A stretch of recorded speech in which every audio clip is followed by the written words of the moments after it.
Welcome to the Accidental Experts podcast. I'm your host, Bryce Hamilton. I'm a licensed clinical social worker and a child and family therapist. I have been in practice for over 15 years, and I'm also a mom of 4. So I know the challenges both professionally and personally. I'm so glad that you're here today to grow your parenting toolbox. Please come as you are and be ready to learn.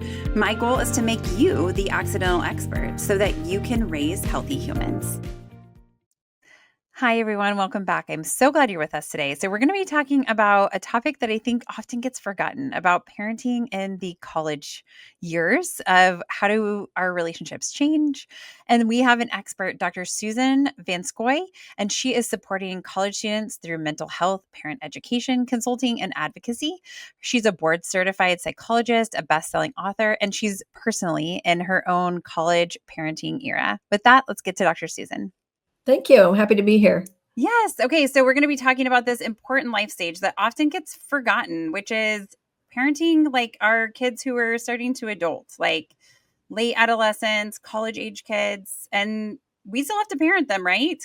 Right. Yeah, the fancy term now is emerging adulthood. Yes, So I love even this. Okay. when I was in training, there was no phase of emerging adulthood. It was just you had adolescence and then you were 18 and, it was good luck. And so, yes, even the literature and things have caught up with the fact that 25 is the new 18, and there's really a longer period of parenting that has to happen for our kids, for sure. Yes. Well, and to be honest, I mean, there's still things that I would want to call my mom about to say like, hey, mom, how do you do this? Or how did you do this? Or Right. how do you know how much mulch you need for your yard? Right. Like these things where it's like, there's Right. things that we need to know. Right. And, our parents are a good resource. That's probably a good sign if they Yeah. trust us to ask these questions that we've done something right. Yes. I actually talk to my mom almost every single day. She's in her 80s. And yeah, whether it's mulch or, advice on my own kids or her combo roll recipe or something like that. And so that sometimes gives me a little solace. I have 2 kids in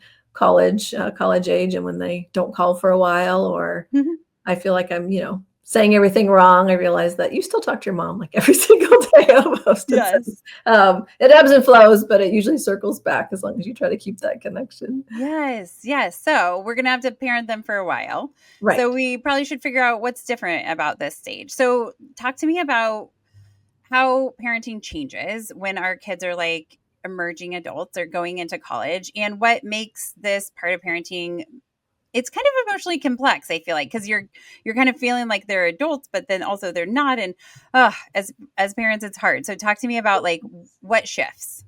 So, I want your audience to know, like, it happens to even the best of us. I've spent my entire career learning about and helping kids navigate these life changes. And I remember like standing in my daughter's dorm room, my oldest, and be like, should I help her? Like, should I not help her? Should I unpack? And I could not believe my lack of confidence and kind of that uncertainty I felt. And so even if you feel like have been an expert in all these other stages, it does hit you like a whammy. Like, it does really just feel different. Like there's no rule book. And I think, there's a few reasons for that. I mean, first of all, you're not losing your commitment to them, but you're losing a lot of access to, what they're doing and what's going on. And so you have that, that fierce loyalty and commitment to, doing right by them, but you also have less access to kind of what's going on for them. And the stakes are a lot higher. So instead of just a scraped knee, it's alcohol poisoning. And so, of course, that's going to feel more complex because you kind of get the fact that things are a lot higher,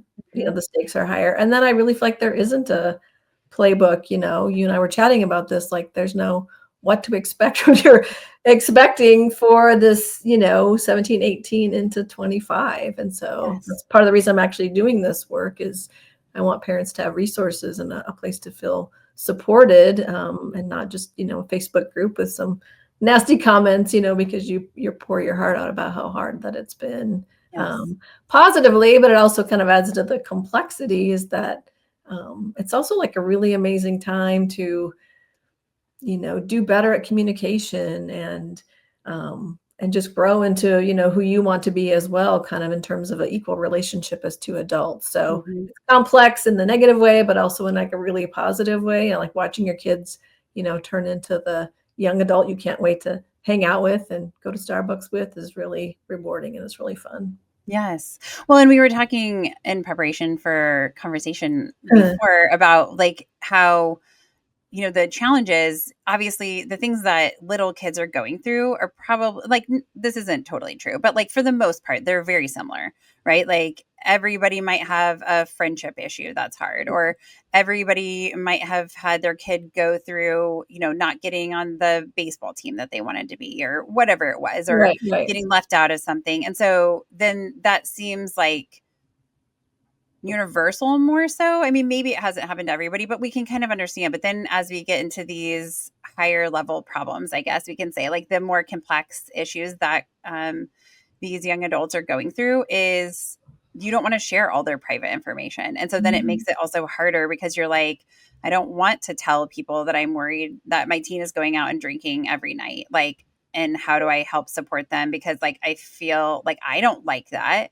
but then I don't want other people to judge them or whatever it is. Like I think there's a two standard of like I want to still protect my kid and don't want people to judge them based on what they're doing and learning through it. But then also like I don't know if I can say it, right? Because I also have like feelings about what's going on, or like I feel like I didn't raise them like that. Like this isn't how I raised them, right? So it's like this conflict, and that's really hard. Parents, I bet, feel very stuck here.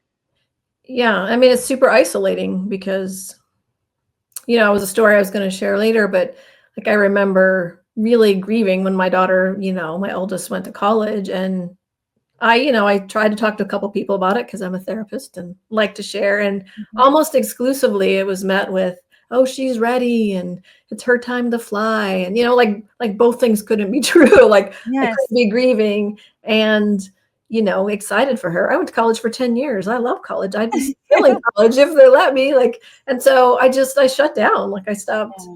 telling people that I was sad about it because again, even with all my training, I was like, not ashamed, but I'm like, does it mean like I don't think she's ready? Like, does it Mhm. mean that I didn't prepare her enough? Because otherwise, like, why am I grieving? And Mhm. so it just hit me a lot harder than I really thought it was going to. And yeah, so you can't talk about kind of what's going on with yourself. And then, I mean, you have a lot of kids. And so, like, a lot of your friends are probably like parents of the kids that you have. And so you're maybe going through show choir together and baseball Mhm. together and those things. And then, you get to this college age. And my daughter happens to be a student athlete. And so that's a lot of my friends, their daughters are also student athletes. And like, I went to lunch with them, and, one of them said, like, I was worried that, so and so her daughter was suicidal, and she didn't say anything, you know, Mhm. and that was, like, months before, and so, yeah, there's just this isolating factor about, there's nowhere to go, there's nowhere to talk about it, without betraying your kid's trust, unless, you're seeing a therapist or someone like Sure. that. So and Yeah. sometimes even spouses don't see the same, Mhm. husband's very practical and, "Well, just go talk to the coach," and, and so yeah, that adds to the complexity for sure, and just that kind of isolation of Yeah. this parenting phase where there's not a lot of good places to turn. Mhm. So, and I'm thinking like one of the other challenges Mhm. is also that like you want to give your kids space, right? Like the Mhm. balance of like wanting to stay supportive, but then also wanting to give them independence. Like, and that's such a challenge because it can vary, I feel like, on every day of like how much support your kid wants today. And then, they didn't even talk to you yesterday or whatever, right? Like, so what are healthy ways to maintain that balance? Like when you're thinking about like communication or just support, or like, how do we do that Mhm. piece? Well, I mean, I have to say, like, there's no way to give them that independence without it breaking your heart because it is like sending them to kindergarten, for the first Yes. time or a lot of those first. And so um, it is a process that you have to let ebb and flow and things do shift a little bit. I mean, the perspective I have, honestly, and it might be a little bit surprising, is that, you know, I see more people so much more worried about overstepping. And I wish they would worry more about how to stay connected.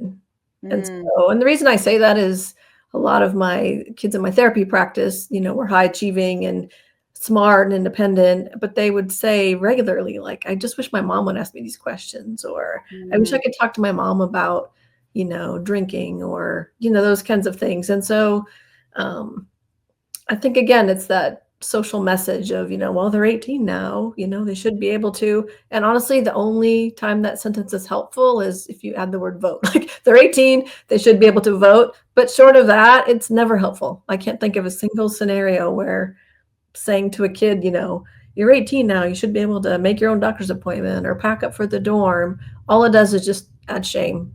And so, I tell parents I work with, like, it's like shame frosting. Like, you think it's going to be motivating and helpful, but it's just like extra sweet and not helpful, and it just kind of ruins the whole experience. And so, and our kids hear that message too. So they, maybe they're shutting you out or not coming to you because they keep hearing, well, I'm 18 now. I'm supposed to be able to handle these things by myself. And so it is an interesting dance, like trying to help them build that independence. But I feel like when parents worry so much about overstepping, they just forget the fact that they have some good, parenting instincts. And the word I use, honestly, for myself and, friends, like on a daily basis, is the word scaffolding, which is, even when you parent when they're little, like, okay, you want your kid to be able to, make their bed or clean their room, and here they are over here.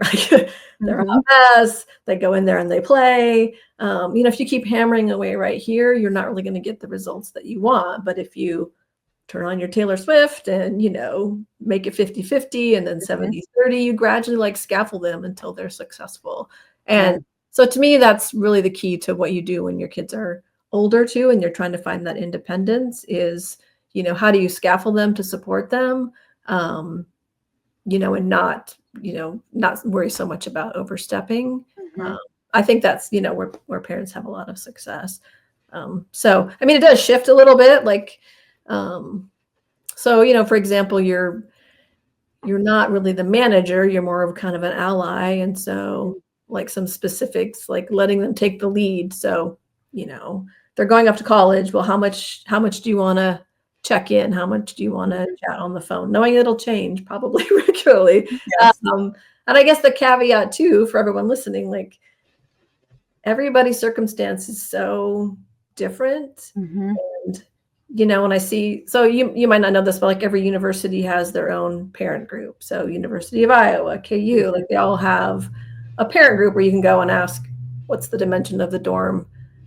Tiny closet, or does it have a fridge? So every now and then people like, be vulnerable about something about mental health or whatever, and they're just like roasted, and it's just crazy. I always think, like, you never know what that kid brought to the table.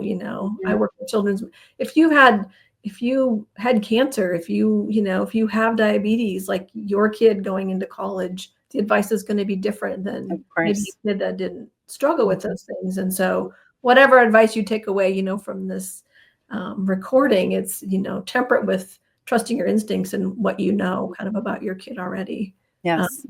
But, one way is just trying to let them take the lead a little bit. I say that, but they don't really kind of know either what they want, but that is like a little bit of things that they can take control of. You give them a little bit of the rein. So my daughter and I, we talked almost every day, even if it was just a quick, text good night, her first semester. And other friends, it was like their mom checked in once a week on a Sunday, and that worked for them.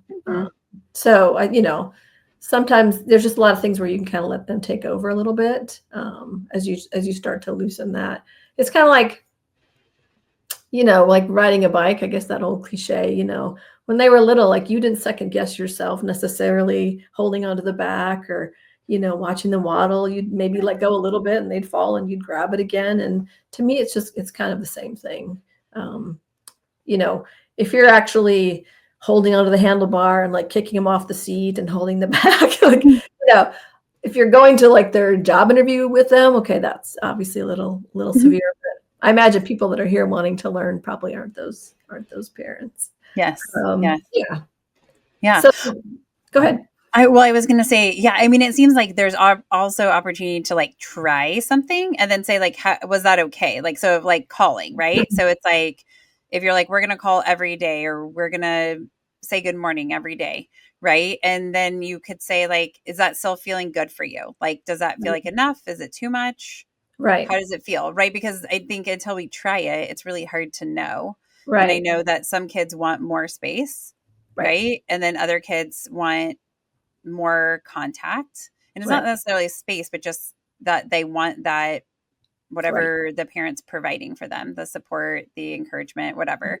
And then other kids want something different. And it, like you said, it changes maybe from week to week of like, they call you every day one Right. week. And then the next week you hear from them twice. Right. That is like the mindset shift, or the positive I talked about is you don't really have any choice but to get better at communication skills. Mm-hmm. Because if you want to, keep that connection, if you want to develop this lifelong, relationship, and to be, something that is enjoyable, and that your kid does still call you every day and ask about mold or whatever. Yes. I don't think it's pride necessarily, but you do, if you were definitely the, lectury, my way or the highway, or, there was a little bit more of that hierarchy in your house, you might have a little more work to do than someone who maybe asked, for their kids' input or their opinion more. But you definitely have to check in like that. And I've said to my, kids numerous times, so my daughter's going to be a junior in college and my son a freshman, and I'll say something and they'll snap at me, or, it clearly wasn't the right thing. And I'll be like, I've never done this before either. Like, you've never been a junior before, you've never been a freshman before, and I'm going to get it wrong. And then they immediately just, chill out and realize like we're both kind of in uncharted territory. Yeah. And we want to try. But yeah, that's a really good point. Like checking in, something I've learned probably more in this parenting young adult stage than any other stage, which is, and it makes sense when you say it out loud, but just like respect for, I guess, not letting all the stuff like run all over your life, like from senior year and, through college. Like, I don't know about you, like if I think something, it's like, oh, did you get that, financial aid form turned in? And, oh, have you talked to your roommate? And it just like runs all over summer, and it runs all over, and kids just don't operate that way. And that's a really good way to shut them down, because you come in the room and they're like, okay, it's going to be another talk about college or about mental health or something. And so something I've learned is I just schedule. So like Friday is dorm day. So when I'm done here, my son and I are going to have a talk about, he's not that interested in bedspreads and, but it's like, okay, but we got to get it done. Got to get a few things done. Yeah. He doesn't even know his roommate. He can't communicate, his roommate's, off. So we can't communicate with him until the day of school. Like there's just things that need to be done. Same with my daughter, like her stuff's all over the basement. Like, okay, what's your plan for backing up, but I don't talk about it except for dorm Fridays, because I've just learned. So again, that's like a little bit of that, you're asking like how do you like shift things in that development, but it's respectful for both of us. And then I have their 100% attention during that conversation. But I also respect the fact that they're not thinking about it like 24/7. Yes. And they don't want it brought up either 24/7. I mean, nobody wants anything to be every conversation to be like fearful, like, oh, is she going to bring that up, or is dad going to say this or whatever, right. to be able to engage in other conversations so that they're not apprehensive, because they're like, oh, this is going to end up being a conversation about whatever. And that's wise. I love that, to put a parameter on that so that they know when it's coming, so that then all the other stuff is just normal life things. I think too, if you're, and I made this mistake for sure, like if your kids are high functioning, so, they've had good friends, they haven't struggled with, alcohol, they love their teachers. And I found this in my therapy practice too. It's like really easy to think that they're just going to like sail into this next phase and kind of have it all together too, because like you have no evidence to the contrary. Like they've risen to every occasion that, that's been thrown at them so far.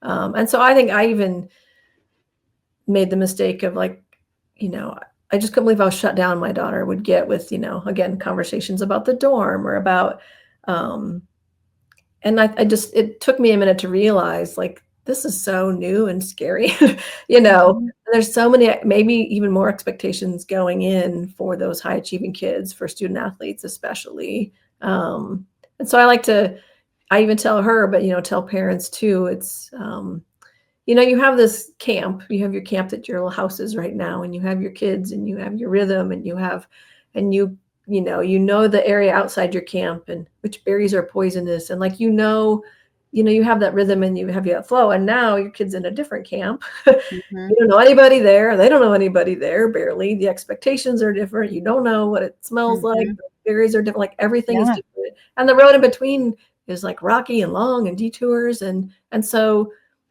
honestly, part of homesickness isn't like actually missing home. It's just like missing the rhythm and the Mm-hmm. expectations and like knowing everything from, I mean, I'm kind of a big sensory person, but like from smells to taste to, you know, um, just how everything flows. And so you put them in that, you just have to have some mad respect for the fact that literally everything is different for them.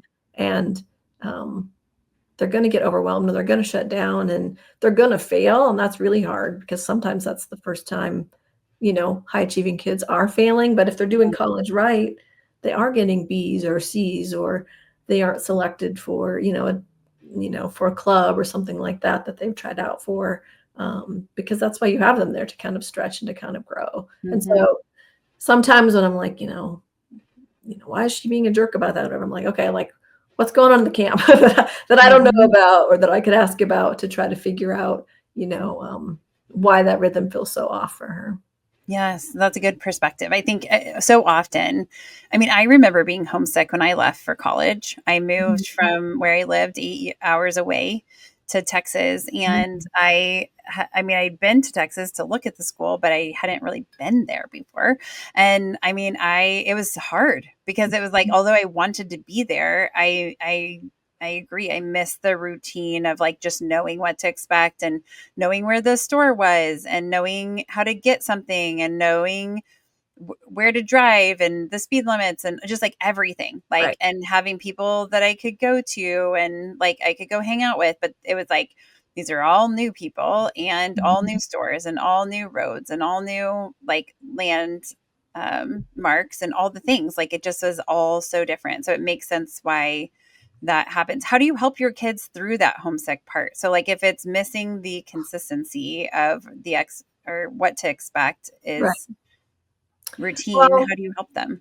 I mean, the other reason it's difficult, I'll just throw this in, is that like you were 100% working against biology. So our brains are super lazy. And like if there's any threat, they just want to keep it. They don't want to burn any glucose. They want the same. And so um, not only is like the physical environment different, but the social environment is different. And so again, if you don't fit in socially, you're like kicked out and left to die, right? In like the desert. And so that's your primitive brain is constantly sending those messages, you're not safe here, you're not safe here. And so, Mhm. um, so that's why homesickness, I mean, literally feels like sickness. And it is, their brain is working triple time to try to convince them they have to go back to that camp where they know everything because you're going to die. It's really scary. Mhm. Mhm. And so like, how to help with that. Um, I think the first step is like, when they call you dysregulated, you have to understand that they're in no place to take any advice or tips Mhm. and so, I always recommend like sending your kid to college with some kind of self-regulation kit, if you will. So, when Mhm. you're packing up the dorm, usually send a toolkit with the hammer so they can loft their bed and those things. And then, first aid kit. So they have the Band-Aids and the temperature gauge and all that. But I really encourage parents, like send a like emotional self-regulation kit too. And some kids might not be self-aware of like what that includes, but this is where you can help them. And again, kind of nudging them towards that independence. Like, okay, we have this packed and this packed, like, especially if your kid has really counted on you a lot to Mhm. regulate. Like again, my daughter would call me like with the smallest thing and mom, and we would like work through it together and that just worked for us. But the older she's gotten, she does a lot of that on her own now. And so, do they like music? Okay, make sure they have a Spotify subscription. Do they like to exercise? Okay, well, make sure they have some bands in their room if they can't get to the gym at school. Mhm. Do they like spicy snacks? Do they need, there's great shower bombs you can get. There are gross bathtubs in dorms, but like, there's shower tabs you can get in eucalyptus or peppermint, do they need those things? And so make sure they kind of have that self-regulation kit also. So back to homesickness, you can't help them unless they're regulated. So whether that's why don't you go for a walk, take me along on the phone, or go get an ice drink or something like that. And then, I don't know how you feel about it, but like, it's probably 50-50 whether like telling them it's normal helps. Because sometimes I don't like to be told that, Yeah. well, you're in menopause, it's normal that you're getting hot flashes. Okay, that Did not make it go away. Yes. Yes. I feel kind of, I don't know, trust your kid on that 50-50 about that.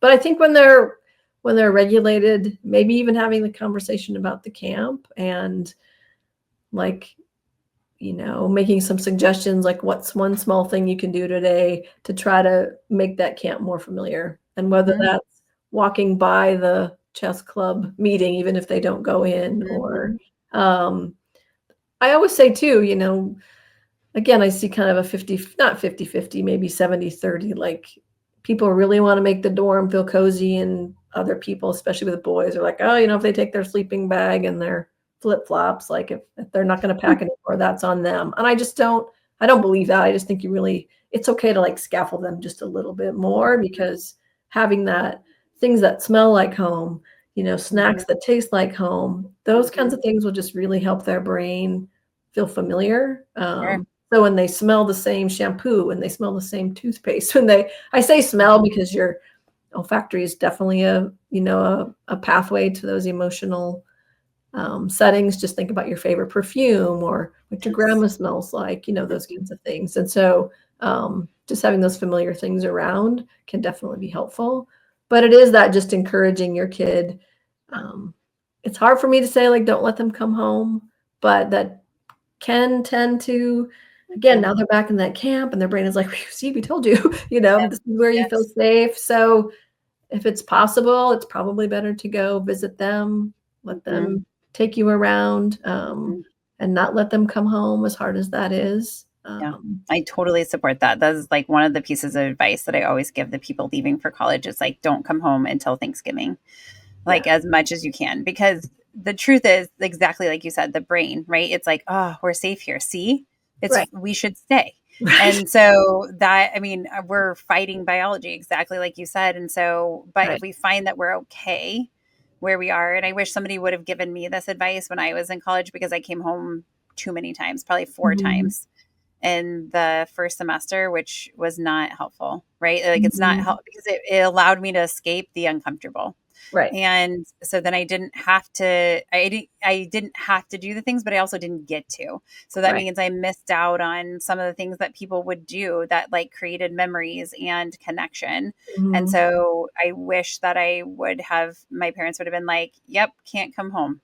Right. Like not that, like if it's an emergency or obviously an extenuating circumstance, but like, no, like you're going to randomly drop home kind of deal. Right. Like, and that would have been good for me. And obviously every parent has to think about what's best for their kid. But I think ultimately having to find your new normal there, establishing a routine and finding like having to walk around the campus, having to eat there, having to do a weekend there, having to do a weekend when not a lot of friends are there, having to, like these different things. Like I love when I always encourage my patients to go home with somebody for like fall break, like, or go do something instead of coming home then. Cause I'm like, also obviously somebody's going home, but it's not my client. But then they're getting that experience too. And so it's just like widening that ability to see that actually on the other side of our comfort zone is actually freedom. And that we're okay. But it feels like, I always say like our comfort zone is lined with a fake fire fence. Like it's a fence, but it's like on fire, but it's not really real. It's like, but it looks real. It feels real. Like you get close to it. But if you walked through it, you'd actually be okay. Right. Like, but it's like that part. So our brain is saying, don't do it. Don't do it. Like, this is really dangerous. You're definitely going to die. Like death is on the other side of this. I mean, or something equally dramatic, right? That you don't want. And then that's such a detriment to us and a deterrent for us to do it. Even as adults, we struggle with this. It does not end at 18 or 25, or I think we get to carry this gift until the end. And speaking of your camps, like, your kid cries saying they're homesick, like you got, you're like, nope, they belong with me. Like, where's my keys? Because you have that same instinct. Yes. Like my camp doesn't feel good anymore either. Like if they were just back here, everything would be good. Yes. Now I do have to say, as a therapist, I also help kids work through, though, coming home. Mhm. And we'd always go through a process like, did you do your part to, join the clubs or, talk to Mhm. your professors? And there are situations where they have done what they need to do and it's not a good fit. Yes. Um, like a patient of mine was at a humongous university and she's like, how do I feel so lonely? Like walking around campus just surrounded by people. Mhm. Um, and I really have a soft spot and a passion for student athletes because honestly, there's so many really abusive coaches out there. I'm just gonna say it. It's not toughening them up. It's abuse. And so Mhm. I guess my word is if your kid needs to come home, um, you're never really gonna know, Yeah. honestly, whether they should have stuck it out or should have come home, or Mhm. you make your decision, you live with it, and you don't say shaming things. I've Mhm. had patients tell me, "My dad said, well, who gives up on a scholarship?" And, just all these things that make them feel so terrible about their choice. Mhm. And so Mhm. it actually really presents, like, the very first maybe opportunity to help them work through something really big. So now I'm thinking Mhm. getting out of a relationship, quitting a job. Sure. Um, and they just have to know that you're in their corner and you help them think it through and not with Mhm. shaming things that make them not come to you anymore. Yeah. You're not going to go to the parent that shamed you for leaving school when the reason you left was, an abusive coach. And you and I both know as therapists, like, as a parent, you probably don't get the whole story. Um, Yes. Again, I saw a lot of athletes and it's all the parent sees is, again, you quit this amazing opportunity that you said you wanted, especially like Mhm. that D1 level school. And then it comes out later, that the coach was sexually abusive or those kinds of things. And so you just have to really trust your kid, especially if you feel like you've kind of helped them work through it and they've put in the Mhm. work. And if it's still time to come home, then you do everything you can to embrace that decision because you want them to quit the job and to leave the relationship when things aren't suiting them. And again, you'll never know. Like maybe they gave up too soon, maybe they gave up, a year too late. But that's all of our lives, right? We make decisions, and Yes. maybe I Yeah. quit that job. Maybe I should have, trained for that marathon after all, or whatever. And you don't want Sure. to have them live in regret. You just want them, you made a decision. It was hard. I can't imagine how hard that was for Mhm. you. And let's move forward and let's make the next decision the best one. Mhm. Yeah. So it sounds like it's listening to your kid, really hearing what they're saying, encouraging them, like asking them questions about like, have you tried this? Have you tried that? Right. To see what they Mhm. say. But ultimately, I mean, it is their choice. Yeah. I Is think, that what you're yeah, I think the big shift is really, and honestly, you probably should be doing this from the time your kid is 12 or maybe even younger, like listening for understanding instead of listening for what you're going to say next. Mhm. And so, again, as a therapist, you get really good at that. But why was that hard for you? Tell me more about that. You know, you got to be like, that must have felt terrible. That's like the first one you've ever gotten. Or, Mhm. tell me more what that professor was like. What did you think it was going to be like? Mhm. Um, and you just would be, and again, that's like such a fun part of this time of parenting. Like, Mhm. it can just amaze me at their insights. And so, and then sometimes you just leave it at that. You just validate, like, I don't know what I would have done. Like, this is like one of the hardest things I've heard anybody go through. And then, later you can say the next day or whatever, I was really thinking about like the tough spot you're in with your professor and that you Mhm. didn't think that grade was fair. Like, I have a couple ideas. You want me to share them? And sometimes they'll say yes, and sometimes they'll say no. Mhm. Yeah. But that's, again, a strategy, even if you want to nurture that. Like, you can't say, I want to launch this kid that has great problem solving skills and high self confidence, but every time they have a problem, you either cut them down for their solution or you answer it for them. Mhm. So, how kids build confidence and problem solving skills is to pick a solution, regardless of whether it was one that you would have picked or not.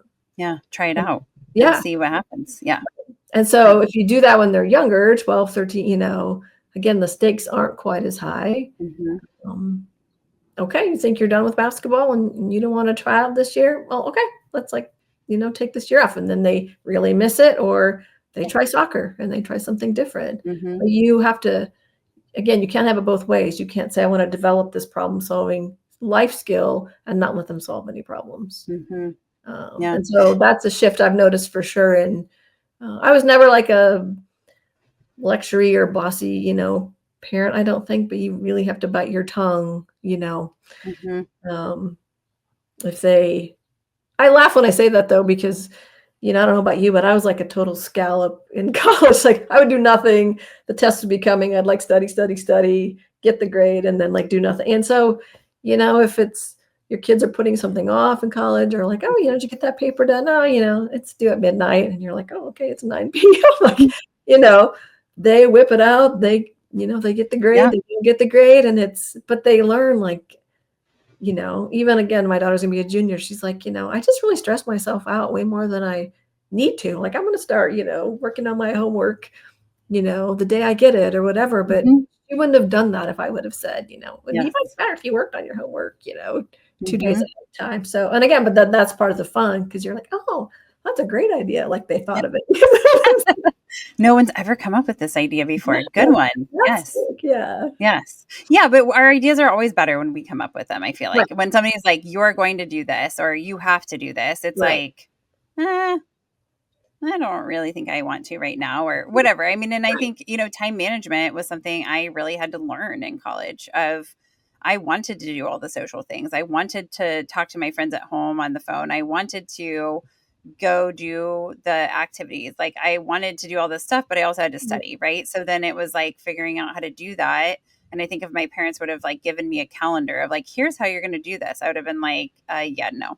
I mean, right. And so then as a parent, you would be frustrated. So it's also like allowing that opportunity to potentially fail, but we grow so much more. Right.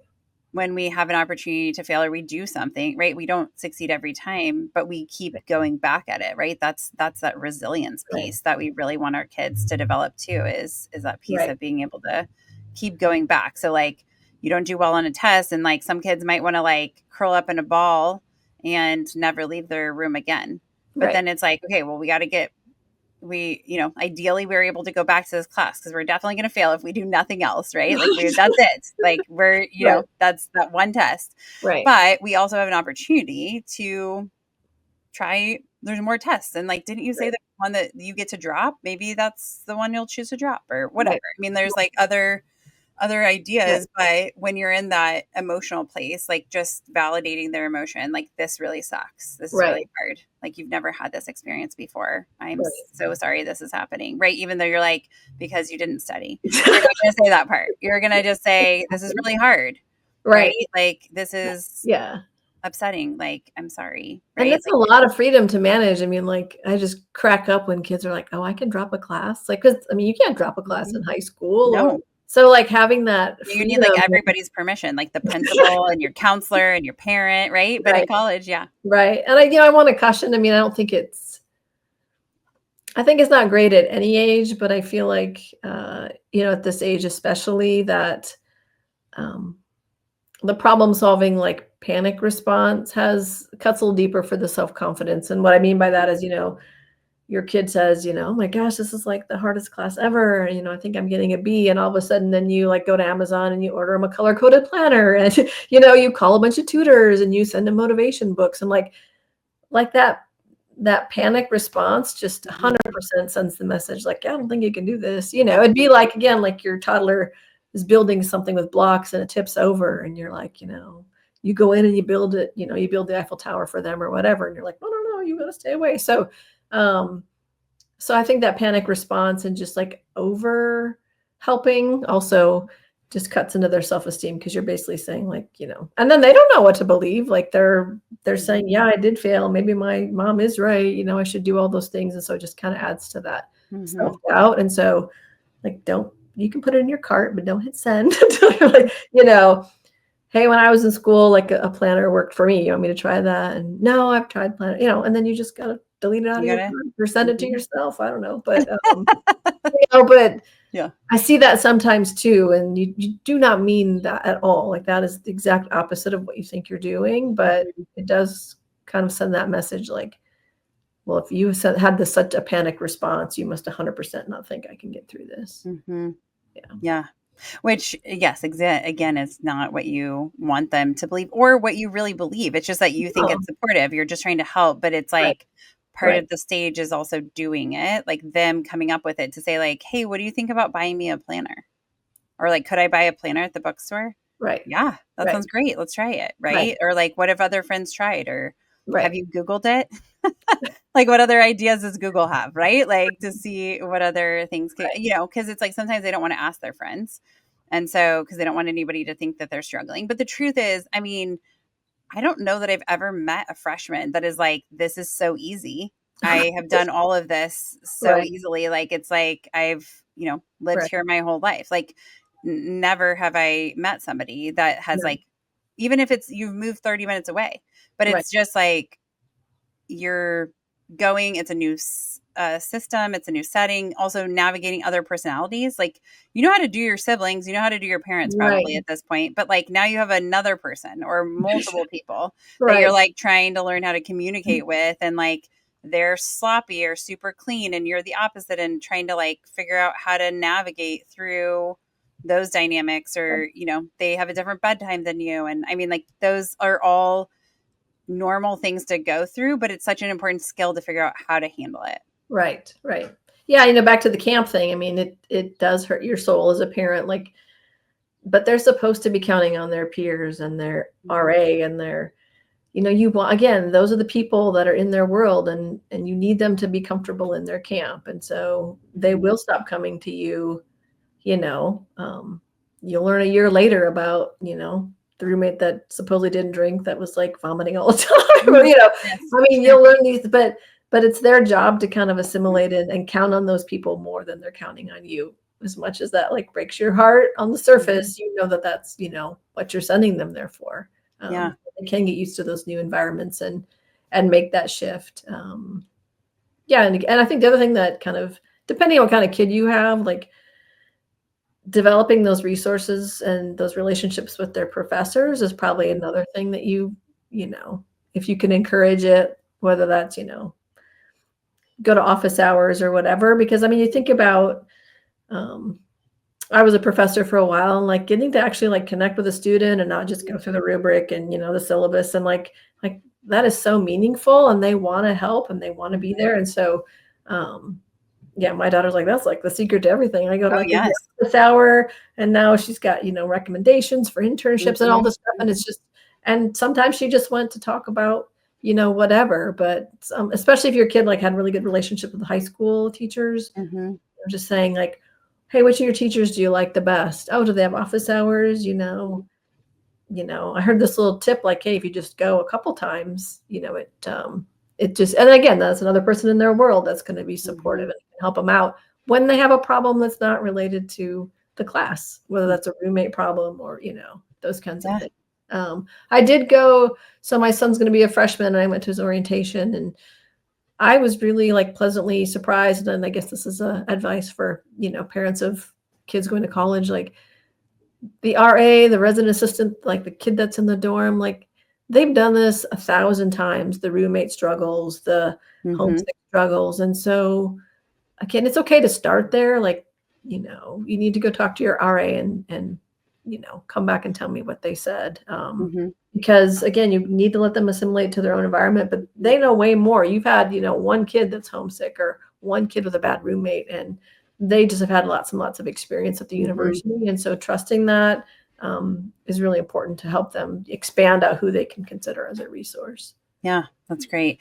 Okay, so like let's talk about if you have a kid who's in college and you're like worried about their mental health. Like, how do you support that piece? Like, so, maybe it's the homesick part, but it's like a lot of anxiety, or they're not making it to class, or I mean, or they're having passive suicidal thoughts, which means like they don't want to die, but they're just like feeling Mhm. so disconnected. And how do you handle that? I think first of all, if anybody listening and like your kid's actually in crisis mode, you know, just get the help you need, whether that's 911 or, going up there, whatever. I mean, if it's a crisis mode, that's not what we're talking about. But just, yeah, that low level. The first thing I would say is that 100% make sure you know what the resources are at the school. Mhm. And so again, I just got back from orientation, and I sat there thinking, like, if I was a first year parent, or if I was a first gen parent, first generation, like, my mind would have been blown. And even though they worked in, like, this is how our counseling center works, and I wouldn't have heard any of that. I barely heard any of that as a therapist going. And so I would say the first thing is, the summer before your kid is going, and once you know where they're going to school, research it. Get online, get on the school's website. Some schools have better websites and resources than others. And write it down, like write down the hours of the counseling center. Write down, like in my son's university, there's like a hierarchy. They can walk into the counseling center anytime, but it's like for 2 or 3 quick, like, get back on your feet visits. Other than that, they're referred out to the community. Well, in my community, it could be a 6 to 8 week wait. So, like, make sure you know what the resources are. My community here has a mobile crisis unit. So instead of calling the police, if your kid's in, feeling unsafe, you can call the mobile crisis unit, and they'll go and de-escalate, or see if that person needs to be hospitalized. So, does the community that your child is going to live in, do they have something like that? Yeah. I would say if your kid already has a therapist, had a really rough summer and is really worried about college, but has any history of depression, anxiety, OCD, whatever, you have to know that therapists can't practice across state lines unless they are in something called Psych Pack. But the bottom line is, like, if your kid has a therapist here, make sure they're asking, will you be able to see me if I'm in a different state?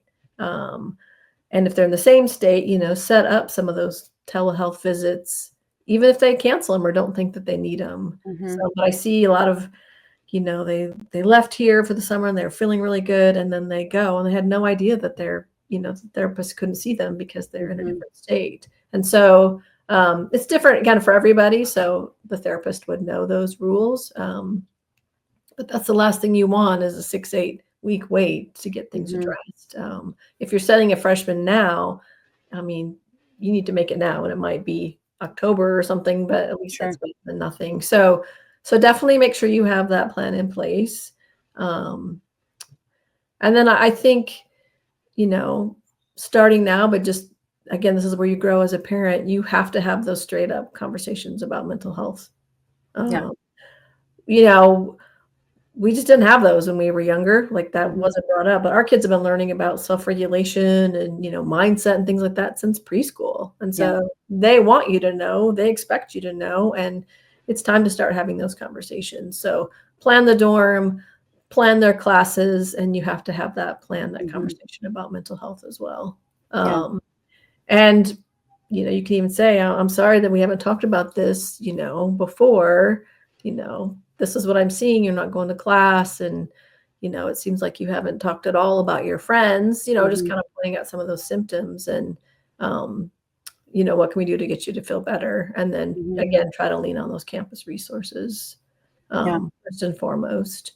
Obviously, if you're really worried, go there before you have them come home. And I would say, normalize those challenges. Like, I expect that 100% you're going to feel overwhelmed and maybe shut down. And so we're going to have a plan for that kind of before it happens.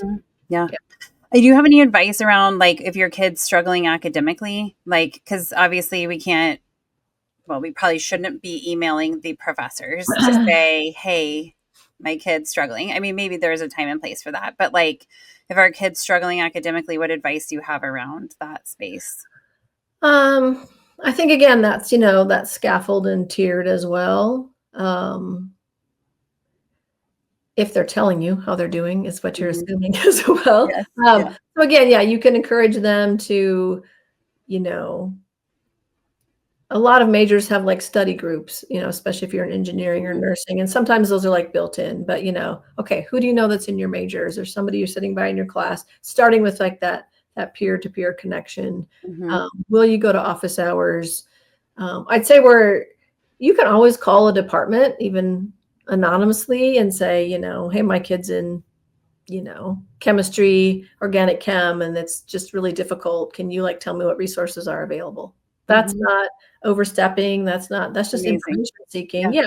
And so, and then you can share, I don't know if you know about, again, my son's school has a lot of, like, you can get free tutoring for X amount of times or whatever, and just resources that would have just completely, blown over my head when I was like at orientation or whatever. And these big state schools, like there's one of his classes has 400 people. Like they're not going to be paying attention to how he's doing. And so that's another thing that's different for kids. Like, they're used to their professors maybe checking in on them or, hey, why are you struggling with this? And so again, that's a new skill, hey, this is your new camp now, and this is how it works. And so I always say, like, start with the peer group, start with the roommate.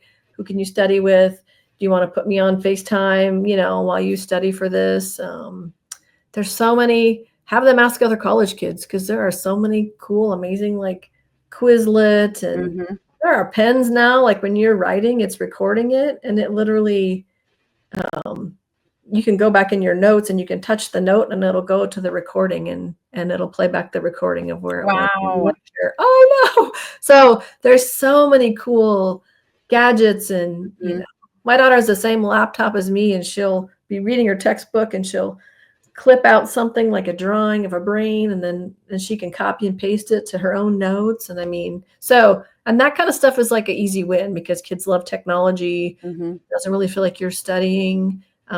So if they won't do it, then, have your neighbor that's a senior in college come over and hey, these are some things that I tried. Just normalizing that, like, you're not supposed to know all this that's going on.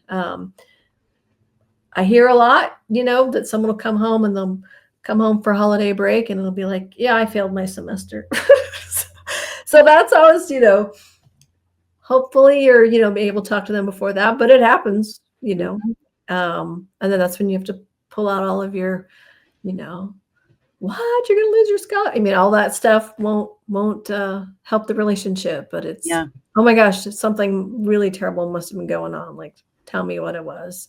And I'm not saying there won't be consequences. Sometimes kids can't go back because they can't afford it and they lost their scholarship, and now they have to go to community college or take a gap year but again, as much as that sucks, like that's real life, and that's a consequence. I guess my main takeaway is, like, don't assume, just assume like they don't know what the answers are versus they're doing it on purpose, or it's like some intentional, no, I didn't go to class. And more often than not, it's a matter of, like, I just didn't know how to ask for help. Yeah, which is hard. I mean, I struggled for a long time with asking for help, because I was like, I can do it all by myself. But the reality is that there is a lot of reward in asking for help, right? Like, lots of success that's there, and people do want to help. And so I think reminding our kids that is, like, they're there to help. Like, this is their job. Like, they've seen kids who are struggling more than you, or, like, they want people to understand it, or else they wouldn't be teachers, right? Like, that's why they're teaching things. Right. But I know, and some professors are not as good as others. And so, understanding that piece too of, there's tips and tools on how to find the best professors at different universities too. And other college kids can, say, this is how I did it, or this is what we use. And I think that's cool, because then that helps you to, like, know, like, okay, that's a better footing, right, than just a random person maybe. Right. Yeah, there's like Rate My Professor or something. You can look to see. Yeah. I think it is very hard when it's, your money or their tiers, or but if you if you dial back out, like, if they went through college and had none of these stressors, then they're just going to face them at their job. It's going to happen. It always happens for somebody somewhere sometime. Like, if it's not undergrad, it'll be grad school. If it's not grad school, it'll be law school. It'll be their first job. So you don't get a free pass and not being able to learn these lessons. And for the most part, college is the next best protected area after they were home with you. And I guess that speaks to, so if you're listening right now and you have someone in high school, like, start now, have them talk to professors, have them, talk to teachers, have them tutor a younger kid, like, do some things where they can see that. Really what I find is, like, once kids start talking to professors and stuff, like they don't stop. Like, the next semester, it's like, okay, I'm going to every office hour, because they realize, and again, just that, back to camp, like, you feel so much better when like, the person in the next little tent. And so Yes. having that connection is, I always say my kids have like the most awesome professors, a lot of them, but it's because they reach out and they love that more mature relationship, Yeah. and somebody that sees them in that capacity that didn't know them as the goofy sophomore in high school or whatever. Sure. Yes. And so they get to redefine themselves, Mhm. those professors. Yes. Amazing. Yeah. Well, thank you so much, Susan. Yeah, This has it's been so such a fun. great conversation. I love this advice, and I'm putting it back in my head for later because I got a few years Yes. ago. But I Yes. know there's so many parents out there that are struggling with this space. So thank you for helping us to navigate those hard places. Yes, absolutely. Thanks again, Dr. VanScoyoc. So helpful to have somebody who is actually doing this and to give us guidance, and also has the backing of the psychology information to help us succeed in this parenting era. So thank you so much for your time today. Thank you for coming and showing up and listening to this episode. If you think somebody else would benefit from this, please share this episode with them. If you would also subscribe to our show, follow us on Facebook, Instagram, TikTok, and YouTube, and also keep the emails coming to accidentalexperts@gmail.com. Have a wonderful day. Some words from our legal team. The information presented in this podcast is not intended or implied to be a substitute for appropriate professional advice, diagnosis, or treatment. All content, including text, graphics, images, and information contained on or available through this podcast, is for general information purposes only. This podcast makes no representations and assumes no responsibility for the accuracy or information on or available through this podcast, and such information is subject to change without notice. You are encouraged to confirm any information obtained through this program with other sources and review all information regarding any condition or treatment with the appropriate professionals. What we're saying is, yes, I am a real therapist, but I'm not your therapist.